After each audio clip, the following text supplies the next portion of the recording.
नमस्कार साथियों, मैं प्रियंका गुप्ता लर्निंग टुगेदर पे आप सबका स्वागत करती हूँ। कैसे हैं आप सब लोग। तो जो हम लोग हॉस्टल वार्डन की एक्ट की क्लासेस कर रहे थे, तो आज हम लोगों का एक्ट है the criminal law amendment act 2013। ठीक है, आपको एक चीज़ और पता होनी चाहिए, जो ये क्रिमिनल लॉ अमेंडमेंट 2013 है उसको निर्भया एक्ट भी बोलते हैं। ठीक है, क्या बोलते हैं? निर्भया एक्ट। तो अगर आपसे इस तरीके से क्वेश्चन पूछा जाए कि निर्भया एक्ट में कौन सी चीज़ कैसे है, ठीक है, तो उसका मतलब है कि आपका the criminal law amendment act 2013 पूछा जा रहा है। ठीक, तो ये चीज़ आपको याद रखनी है। हम लोग स्टार्ट करते हैं।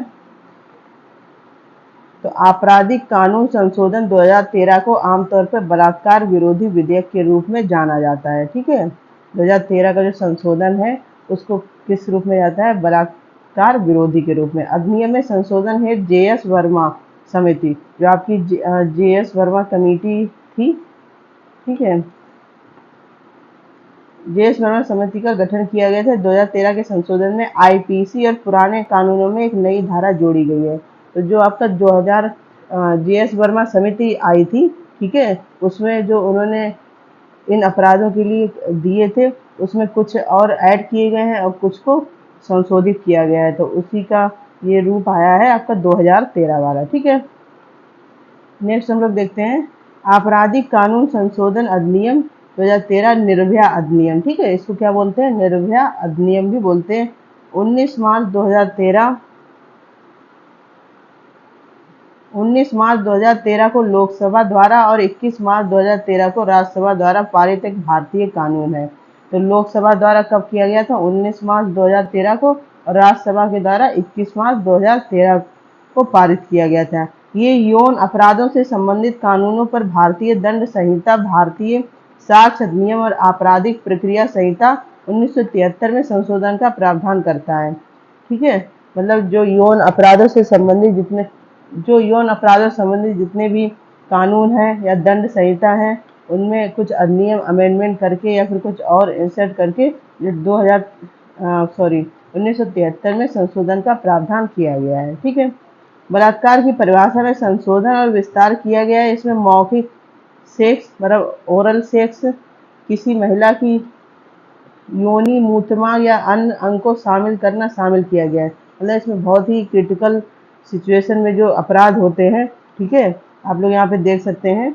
तो इस प्रकार से चीज़ें होती हैं, उनके लिए दंड का प्रावधान रखा गया और बहुत कठिन दंड पनिशमेंट रखा गया है। क्योंकि जो आपको पता है निर्भया कांड हुआ था दिल्ली में, उसको लेके काफ़ी चीज़ें इस तरीके से हुई थी कि बहुत सारे महिलाओं को लेके अमेंडमेंट किए गए। क्योंकि आपको पता है कितनी बुरी तरीके से सारी चीज़ें सामने आई थी। ठीक है, तो उसको ही ध्यान में रखते हुए यहाँ पे हर चीज़ को बहुत डिफाइन किया गया है और छोटी छोटी चीज़ों को लेके अमेंडमेंट किया गया है और कोई भी नया कानून भी बनाया गया है। ठीक है, इसके बाद सहमति की परिभाषा बदल दी गई है और अब उसमें यौन कृत्य में शामिल होने के लिए स्पष्ट सहमति का उल्लेख है। आगे स्पष्ट करते हुए प्रतिरोध की अनुपस्थिति सहमति का संकेत नहीं देती है। ठीक है, इसके बाद है विधेयक को 2 अप्रैल 2013 को राष्ट्रपति की मंजूरी मिली और इसे 3 फरवरी 2013 से प्रभावी माना गया। तो ये मेन कब से चालू हो गया था? आपका 3 फरवरी 2013 से ये स्टार्ट हो गया था। ठीक है, सारा कुछ संशोधन और पारित होने के बाद ये आपका 3 फरवरी 2013 को प्रभावी रूप से स्टार्ट हो गया था।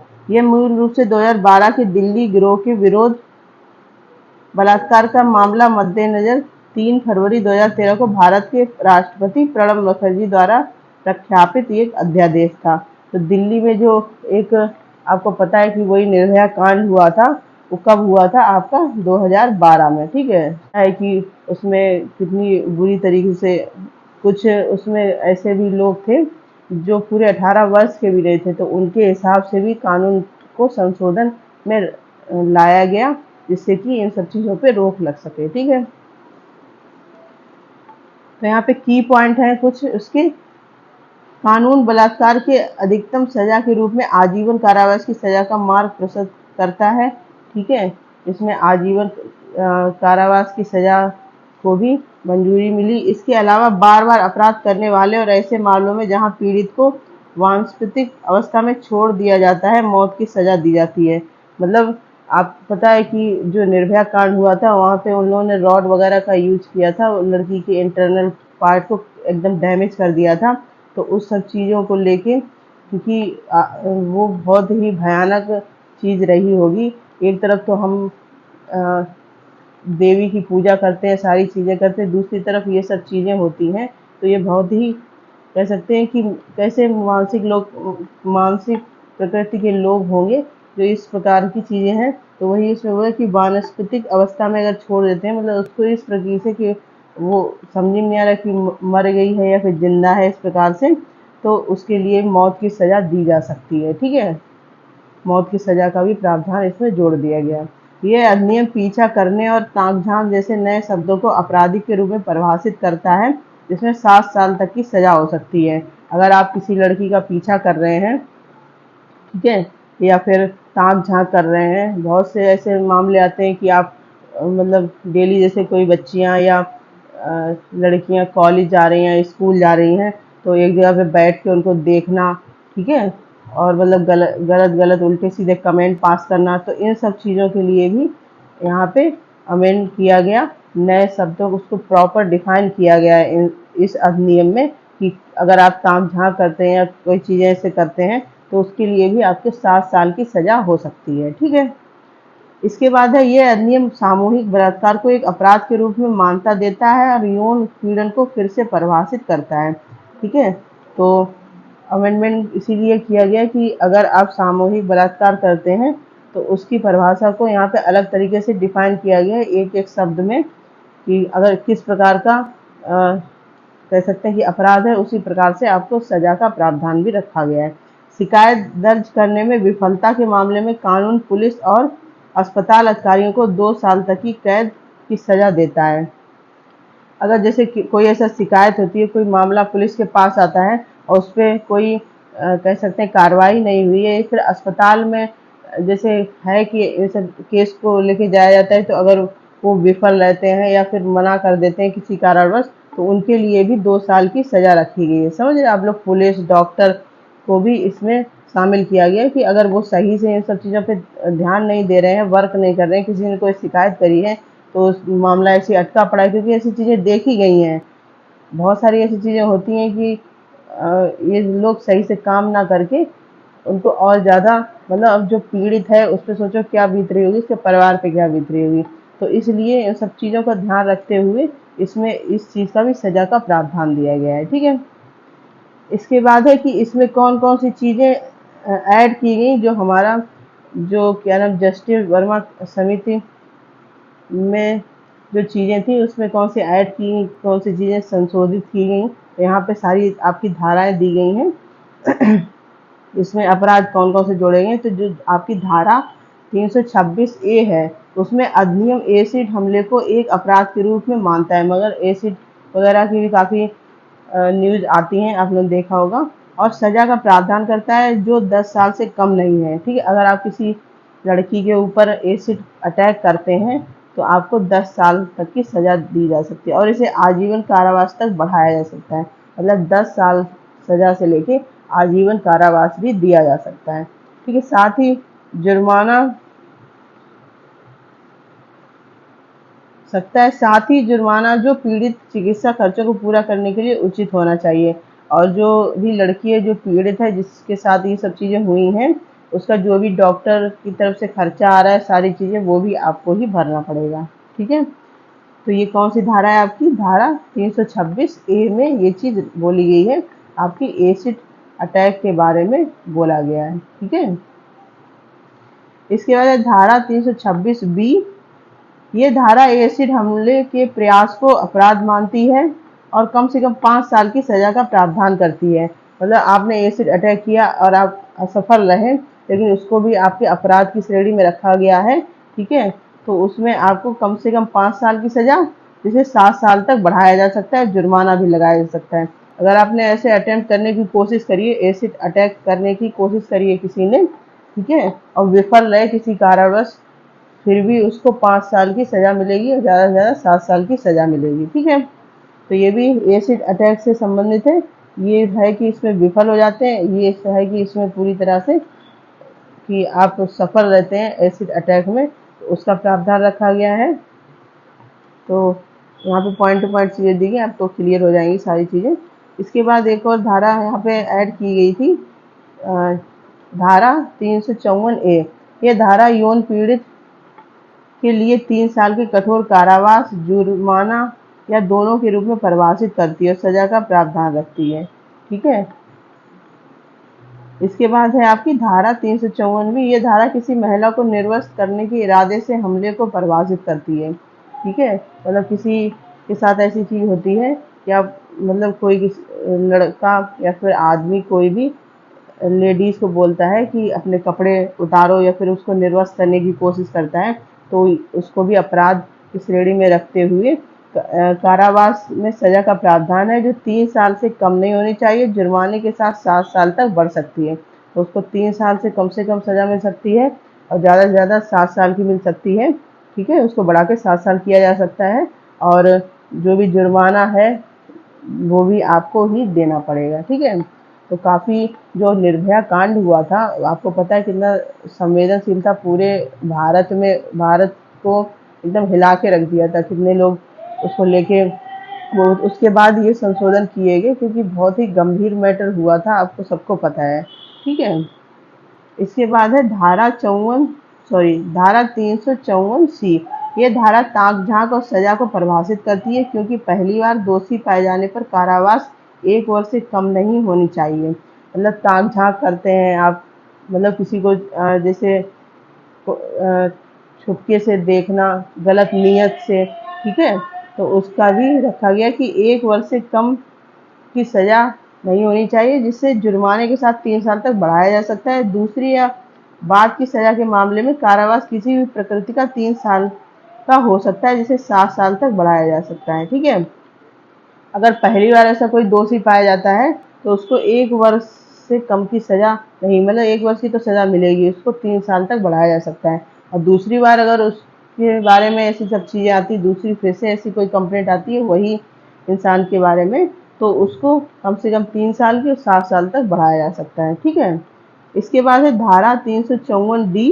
ये धारा पीछा करने को परिभाषित करती है, इसमें कम से कम 1 साल की कैद की सजा का प्रावधान है, इसे 3 साल तक बढ़ाया जा सकता है, जुर्माना भी लगाया जा सकता है। अब पीछा करना स्कूल, कॉलेज या फिर कहीं भी आप लोग देखते हैं कि बहुत सारे ऐसे केस भी आते हैं कि पीछा करने से समस्या आती हैं। ठीक है, तो अगर आप कोई भी कैंडिडेट इसमें पाया जाता है तो उसको कम से कम 1 साल की सज़ा हो सकती है और उसको 3 साल तक बढ़ाया जा सकता है। तो ये बहुत इम्पोर्टेंट चीज़ें हैं और मेरे हिसाब से सारे लोगों को पता होनी चाहिए, जिससे कि हम इन सब चीज़ों पे कार्रवाई कर सकें, कोई भी ऐसी सब चीज़ होती है। और जो हमारी बहनें हैं, लड़कियां हैं, बच्चियां हैं, उनको भी इन सब के बारे में आप लोगों को बताने चाहिए, या फिर आप लोग अगर देख रहे हैं तो पता होना चाहिए कि अगर कोई घूर के देख रहा है, कोई पीछा कर रहा है, तो इन सब की भी सज़ा का प्रावधान है। आपको इन सब के बारे में पता होने चाहिए, आप कंप्लेंट आराम से कर सकते हैं। ठीक है, तो ये बहुत इम्पोर्टेंट धाराएं हैं। ये क्रिमिनल लॉ जो है अमेंडमेंट 2013 का, उसमें ये सब चीज़ें ऐड की गई हैं, ये आपको पता होनी चाहिए बहुत डिटेल में। ठीक है, और एज ए हॉस्टल वार्डन इसीलिए आपके सिलेबस में रखा गया है कि आपको जब इन सब चीज़ों के बारे में पता होगा तभी तो आप सही से कार्रवाई कर पाएंगे, और बच्चों को भी आपको इनके बारे में बताना है। ठीक है, क्योंकि कभी कभी ऐसा होता है, बहुत सारे केस ऐसे देखे गए हैं कि मतलब टीचर से भी ये सब चीज़ें निकल के आती हैं, हॉस्टल वार्डन से भी ये सब चीज़ें निकल, प्रिंसिपल से, मतलब स्कूल में भी ऐसी चीज़ें होती हैं, इसलिए बच्चों को भी ये सब चीज़ें पता होनी चाहिए। ठीक है, इसके बाद हम लोग थोड़ा जस्टिस वर्मा कमेटी के बारे में देख लेते हैं, क्योंकि इनका जो आई थी समिति 23 दिसंबर 2012 को। ठीक है, तो उसमें ही अमेंडमेंट किया गया है। ठीक है, न्यायमूर्ति वर्मा समिति का गठन 23 दिसंबर 2012 को किया गया था।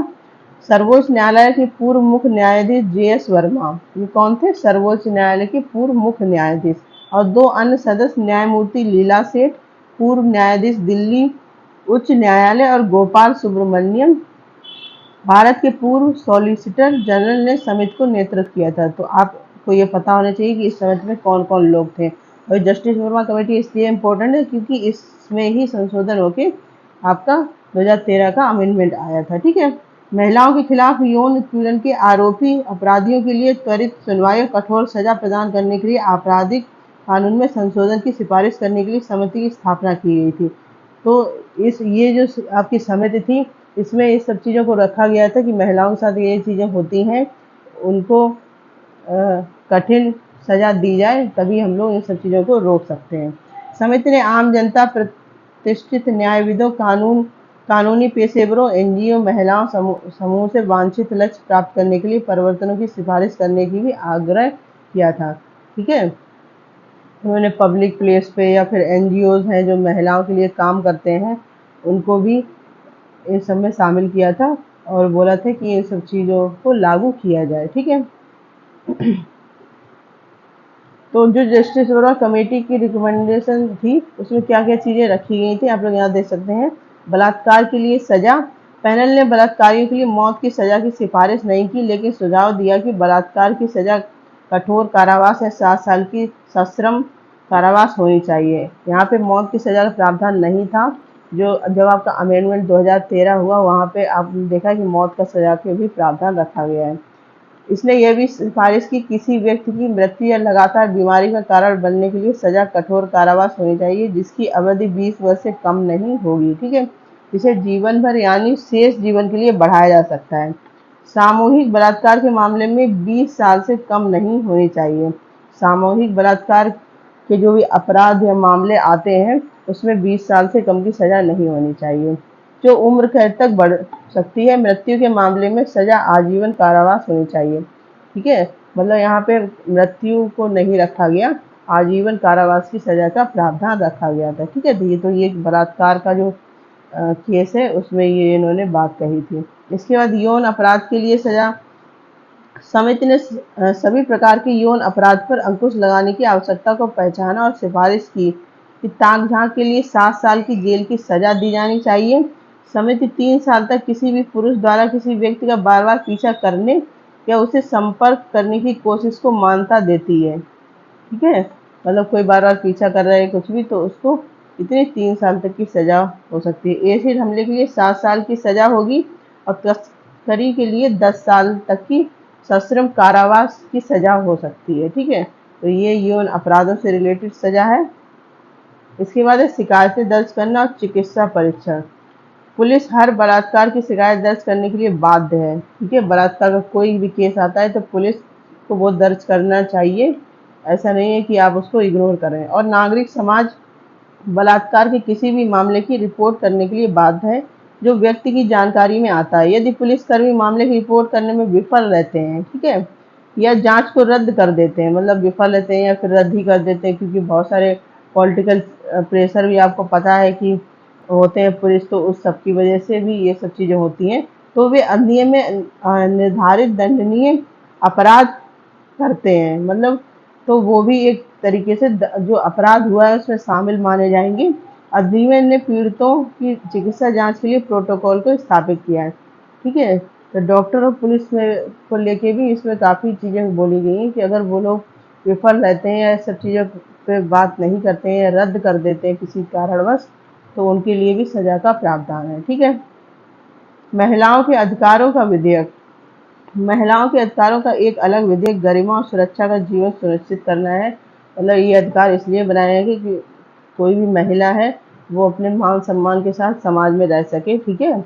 और ये सुनिश्चित करता है कि महिलाओं को पूर्ण यौन स्वायत्तता का अधिकार होना चाहिए कि वो अपने हर चीज़ को लेके सम्मान से जिए। ऐसा नहीं है कि उनमें हीन भावना का विकास हो किसी कारणवश भी। ठीक है। कोई पीछा कर रहा है, कोई घूर रहा है, कोई ताक झांक कर रहा है, या फिर मतलब एक अनकंफर्टेबल, हम कह सकते हैं कि अनकंफर्टेबल सिचुएशन क्रिएट हो रही है, तो हर चीज़ के लिए सजा का प्रावधान रखा गया है। ठीक है। अब यहाँ पे थोड़ी ये बात भी कर लेते हैं कि इस एक्ट की क्रिटिसिज्म, मतलब थोड़ा दूसरी तरीके से भी यहाँ पे क्रिटिसाइज इसलिए हुआ था क्योंकि इस अधिनियम ने मेन महिलाओं की इन सब चीज़ों पे बात की थी, क्योंकि बहुत सारे केस ऐसे भी देखे हैं कि जो पुरुष होते हैं उनके साथ भी ये सब चीज़ें देखी गई हैं, तो इसलिए इसको आलोचना मिली थी थोड़ी सी। आपराधिक कानून संशोधन अधिनियम 2013 की निम्नलिखित कारणों से आलोचना की गई थी। कानून की आलोचना की गई क्योंकि ये लिंग पक्षपात पूर्ण था, जिसे महिलाओं और पुरुषों के खिलाफ समान अधिकार करने का कानूनी अधिकार मिल गया। मतलब जिन्होंने भी आलोचना का विषय ये इसलिए बना क्योंकि उनको लगा कि ये लिंग पक्षपात पूर्ण है, क्योंकि केवल महिलाओं के बारे में ऐसी बात कही गई, जबकि बहुत सारे केस ऐसे होते हैं जहाँ पे पुरुष भी इन सब चीज़ों से पीड़ित होते हैं। ठीक है, यह अधिनियम वैवाहिक बलात्कार को अपराध के रूप में मान्यता देने में विफल रहा।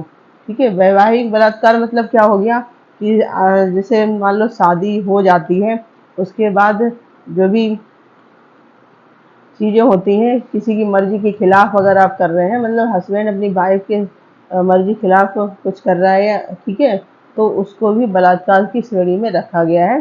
तो ये इस अधिनियम ने उसके बारे में कोई बात नहीं की कि इसलिए भी ये आलोचना का शिकार बना। ठीक है, इसके बाद इस कानून की विभिन्न महिला संगठनों, गैर सरकारी संगठनों, पेशेवरों और अन्य लोगों द्वारा भी आलोचना की गई थी, क्योंकि इसमें ऐसे अधिकारियों द्वारा दिए गए कई सुझावों को शामिल नहीं किया गया था। अब यहाँ पे जैसे कुछ संस्थानों से सुझाव नहीं लिए गए थे, जैसे महिला संगठन होगा, गैर सरकारी संगठन, पेशेवर जो भी हैं कुछ तो उन लोगों ने भी इस पे आलोचना रखी कि मतलब हमारे कोई सुझाव नहीं लिए गए, हम लोगों के भी सुझाव लेने चाहिए थे। ठीक है, इस अधिनियम की दो कारणों से आलोचना की गई। एक तो यह कि ये अधिनियम लैंगिक पक्षपातपूर्ण था, और दूसरा है कि इसमें न्यायमूर्ति वर्मा समिति और विभिन्न संगठनों ने सभी सुझावों को शामिल नहीं किया गया। ये इसलिए भी आलोचना का विषय बना कि जो आपका सॉरी जो आपकी जस्टिस वर्मा कमेटी में जो भी लैंगिक अपराधों के लेके सुझाव दिए गए थे, उनके सारे चीज़ों को इसमें शामिल नहीं किया गया, कुछ को हटा भी दिया गया है। ठीक है, तो इसलिए भी ये आलोचना का शिकार बना था। ठीक, तो इस प्रकार से कुछ पॉइंट है जिससे ये आलोचना का शिकार भी बना। बाकी है कि बहुत सारे इसमें अमेंडमेंट किए गए, बहुत सारी चीज़ें रखी गई, आप लोग यहाँ देख सकते हैं, जिसे हम लोग पढ़ भी चुके हैं कि जो धाराएं हैं ये इसमें काफ़ी डिटेल में उन्होंने बताया कि अगर आप ऐसी ऐसी चीज़ें करते हैं तो कितनी सज़ा होगी, क्या चीज़ें होंगी। ठीक है, तो ये आपका क्रिमिनल लॉ अमेंडमेंट था। इसके बाद हम लोग देखते हैं कि कंक्लूजन क्या निकला। आपराधिक कानून संशोधन अधिनियम 2013 कानूनों को अधिक गंभीर और कठोर बनाने के लिए भारतीय कानून प्रणाली में विशेष रूप से यौन अपराधों से संबंधित कुछ बदलाव लाया।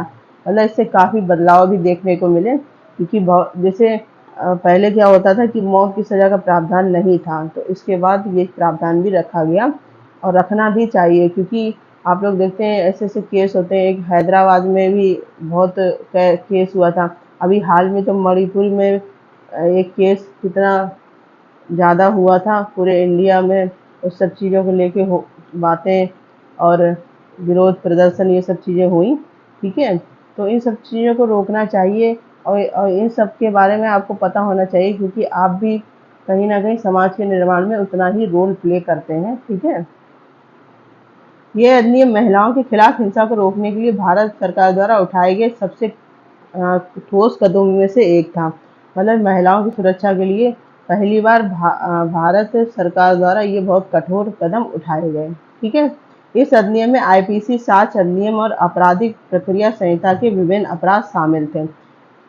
तो इसमें मतलब छोटी छोटी जो अपराध हैं जिनसे मतलब पहले वो सब चीज़ों में बात ही नहीं की जाती थी, कोई किसी का पीछा कर रहा है या फिर किसी को घूर के देख रहा है या फिर गंदी नज़र से देख रहा है, तो आपको पता है कि ये सब चीज़ों पर कहाँ बात होती थी। लेकिन जब निर्भया कांड हुआ उसके बाद ये संशोधन आया, तो इस पर क्या हुआ, काफ़ी चीज़ें बदलाव में आई और अच्छे ही रूप में सामने आई। ठीक है, सकते हैं जैसे हम लोगों ने अभी बात की थी, तो पूरा ये चार्ट बना हुआ है। 326A है, ए सिगरेट के बारे में बात करता है। 326B attempt to A cigarette, मतलब आपने कोशिश की लेकिन कर नहीं पाए। ठीक है, 354 एक सेक्सुअल हैरेसमेंट। ठीक, इसके बाद 354B act with intent to disrobe a, मतलब किसी महिला को निर्वस्त्र किसी महिला को निर्वस्त्र करने का प्रयास करना। ठीक है, उसके कपड़ों वगैरह को हटाने का प्रयास करना, इन सबको इसमें रखा गया है। इसका 354C वोयेरिज्म, इसमें क्या है मतलब कि किसी महिला को चुपके से देखना और गलत हरकतें करना या फिर गलत चीज़ों के लिए मतलब कह सकते हैं कि गलत इंटेंशन लेके उसको चुपके से देखना, ठीक है। तो वो सब चीज़ें इसमें रखी गई हैं। इसका 354 डी है कि पीछा करना, और तो यहाँ पे केस भी दिए गए, हम लोग इसके बारे में भी पढ़ भी चुके हैं, आप लोग यहाँ भी देख सकते हैं, ठीक है। बाद है कि ये आपके भारत के राजपत्र हैं, इसको भी आप पढ़ सकते हैं। और जैसे कुछ एक दो क्लास में ऐसा हुआ है कि इसमें जो धाराएं दी गई हैं वो जो मैंने क्लास मतलब मेरे नोट्स थे उसमें गड़बड़ है, तो वो किसी वजह से गड़बड़ हुए थे, तो एक दो क्लास में ही ऐसा हुआ है। बाकी इसमें मैंने सारी चीज़ें सही से रखी हुई हैं, कोई दिक्कत नहीं है, आप लोग फिर भी इसको भी देख सकते हैं। तो ये इंग्लिश और हिंदी दोनों में मैं प्रोवाइड करवा दूंगी, ये टेलीग्राम पे आपको मिल जाएगा। आप लोग इसका एक ओवरव्यू ले सकते हैं। अगर कुछ भी लगता है क्योंकि डिफरेंस है तो मैंने करवाया इसमें, ठीक है, तो आप कमेंट सेक्शन में बता सकते हैं। बाकी मैंने कोशिश की कि ऐसा ना हो अब, क्योंकि बहुत फिर वो कंफ्यूजन हो जाता है माइंड में, है ना। तो ये है गैजेट, आप लोग देख सकते हैं, इसमें काफ़ी डिटेल में हर चीज़ दी गई है। हिंदी और इंग्लिश दोनों मिल जाएगा, तो कोई भी मीडियम का इशू नहीं रहेगा, ठीक है। तो ये आप लोग देख सकते हैं, इसमें ये सारी चीज़ें इंक्लूड की गई हैं।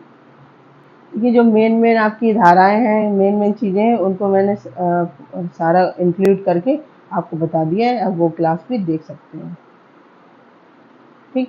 तो ये पीडीएफ आपको मिल जाएंगे। तो आपको जो क्रिमिनल लॉ अमेंडमेंट 2013 था वो इतना ही है, और मेन है कि इसको क्या बोलते हैं, निर्भया जो एक्ट भी बोलते हैं। तो ये चीज़ आपको याद रखनी है, क्योंकि अगर जैसे पूछ लिया निर्भया एक्ट के नाम से, तो अगर आपको नहीं पता है, आपको क्रिमिनल लॉ अमेंडमेंट ही पता है, तो आप कंफ्यूज हो सकते हैं। तो इसको ही निर्भया अधिनियम या एक्ट भी बोलते हैं, ठीक है। तो आशा करती हूँ आपको क्लास समझ में आ गई होगी। बाकी अगर कुछ भी डिफरेंस रहता है तो आप लोग कमेंट सेक्शन में बता सकते हैं, मैं उसको सही कर दूंगी, ठीक है। और आप लोग, मेरी राय है कि एक बार गैजेट से ज़रूर गो थ्रू हो जाइए, जिससे कि कन्फ्यूजन ना हो, ठीक है। और मैंने भी कोशिश की कि कोई ऐसी चीज़ ना हो कि वहाँ पे कुछ लिखा है यहाँ पे कुछ लिखा है। बाकी है कि अगर आपने चैनल को सब्सक्राइब नहीं किया है तो सब्सक्राइब कर लें, जिससे जो भी क्लासेज या आते हैं तो उसका नोटिफिकेशन आपको मिलता रहे, ठीक है। और आपको पीडीएफ टेलीग्राम चैनल पर मिल जाएगा, यहाँ पे लिंक दिए है, तो इससे आप टेलीग्राम चैनल ज्वाइन कर सकते हैं। और पीडीएफ आपको हिंदी और इंग्लिश दोनों में मिलता है, ठीक है। तो जो इंग्लिश वाले बच्चे हैं, क्योंकि मेरा टीचिंग का रहता है कि हिंदी में ही मैं कम्युनिकेट ज़्यादा अच्छे से कर सकती हूँ, ठीक है। क्योंकि इंग्लिश में मैं आपको चीज़ें ना समझाऊँ फिर वो भी गड़बड़ है। तो आप लोग इंग्लिश में पीडीएफ देख सकते हैं, टेलीग्राम पे मिल जाएगा। मैंने दोनों इंग्लिश हिंदी दोनों में पीडीएफ रखा हुआ है। बाकी आप यूट्यूब चैनल है, उसको लाइक शेयर सब्सक्राइब भी कर सकते हैं, अपने दोस्तों के साथ शेयर कर सकते हैं, ठीक है। और रनिंग टुगेदर से जुड़ने के लिए बहुत बहुत धन्यवाद। आप लोग इसी प्रकार से अपना प्यार और सहयोग बनाए रखें। धन्यवाद।